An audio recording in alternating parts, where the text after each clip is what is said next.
జైరాబాద్ వద్ద ప్రభుత్వం ఏర్పాటు చేయనున్న నిమ్జ్కు లైన్ క్లియర్ అయింది. ఇక కేంద్ర పర్యావరణ శాఖ అనుమతులను ఇస్తూ ఉత్తర్వులు జారీ చేసింది.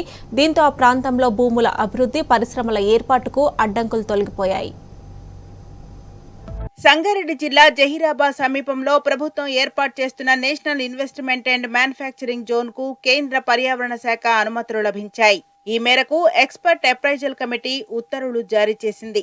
దీంతో నిమ్జ్ భూములను అభివృద్ధి చేసి ప్లాట్లు కేటాయించడంతో పాటు పెట్టుబడిదారులు పరిశ్రమలు నెలకొల్పేందుకు మార్గం సుగమమైంది.